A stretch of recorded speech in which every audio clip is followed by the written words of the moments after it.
Assalamualaikum warahmatullahi wabarakatuh.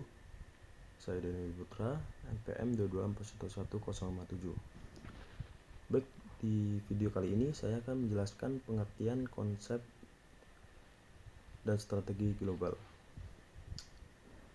Konsep global dalam bisnis adalah pandangan bahwa dunia semakin terhubung dan saling tergantung akibat globalisasi. Ini berarti perusahaan tidak lagi terbatas pada pasar domestik tetapi harus memikirkan peluang di seluruh dunia. Dalam konsep global, ada beberapa pemahaman penting, diantaranya yang pertama yaitu pasar global. Mengacu pada kondisi di mana perusahaan menganggap seluruh dunia sebagai pasar potensial untuk produk atau layanan mereka, bukan hanya satu negara atau wilayah. Yang kedua yaitu globalisasi ekonomi, yaitu proses di mana perdagangan, investasi, teknologi, dan produksi semakin terintegrasi di seluruh dunia dan memungkinkan perusahaan untuk beroperasi di berbagai negara lainnya. Yang ketiga yaitu diferensi budaya, yaitu di pasar global perusahaan harus memahami dan menyesuaikan produk atau layanan agar sesuai dengan preferensi budaya dan kebiasaan lokal.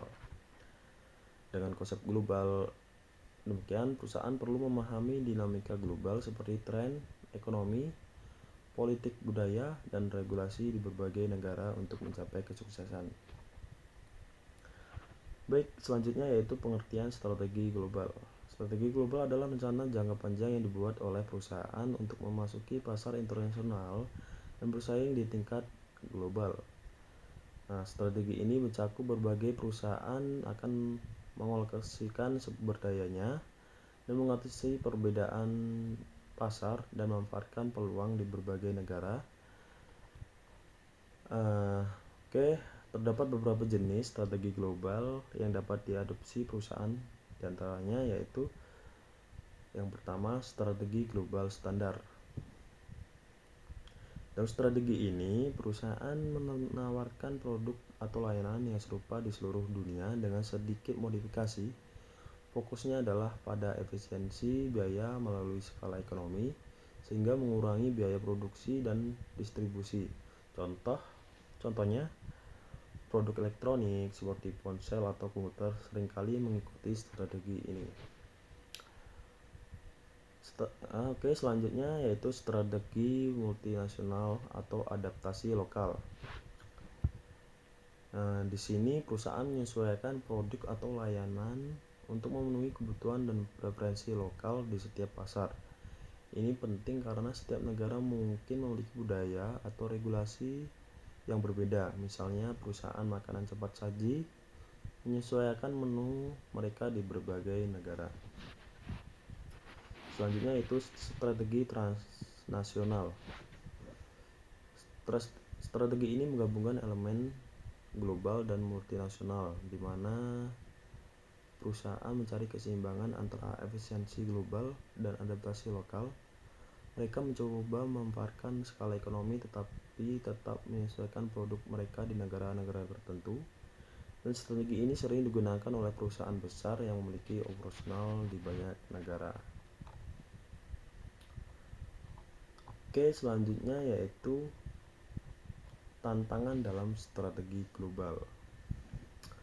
Meskipun menawarkan banyak manfaat, strategi global juga menghadapi beberapa tantangan, diantaranya yang pertama yaitu perbedaan budaya. Perbedaan budaya ini perusahaan harus memahami dan menyesuaikan dengan budaya lokal, sangat penting untuk menghindari kegagalan dalam komunikasi pemasaran atau penyesuaian produk. Yang kedua yaitu regulasi dan kebijakan pemerintah. Setiap negara memiliki regulasi perdagangan yang berbeda, termasuk peraturan pajak, tarif impor, dan kebijakan lingkungan yang harus dipatuhi. Yang ketiga yaitu fluktuasi nilai tukar. Nilai tukar mata uang yang berubah-ubah dapat mempengaruhi biaya operasional dan harga produk di berbagai negara. Yang keempat yaitu manajemen operasi yang kompleks. Mengelola operasi di berbagai negara memerlukan sistem yang kuat untuk memastikan kepatuhan terhadap hukum, pengelolaan sumber daya, dan koordinasi tim yang baik. Baik, kesimpulan dalam konsep global yaitu mengacu pada perdagangan bahwa perusahaan harus mempertimbangkan dunia sebagai satu pasar terintegrasi. Strategi global di sisi lain adalah perencanaan yang dirancangkan perusahaan untuk memanfaatkan peluang global dan bersaing secara efektif di pasar internasional. Dalam menjalankan strategi global, perusahaan perlu menyesuaikan pendekatan mereka dengan memperhatikan faktor budaya, ekonomi, dan regulasi di setiap negara. Meskipun menawarkan banyak peluang, strategi ini juga menghadapi berbagai tantangan yang perlu diatasi dengan manajemen yang cermat dan fleksibel. Baiklah, itu saja yang dapat saya sampaikan. Saya Heri, wassalamualaikum warahmatullahi wabarakatuh.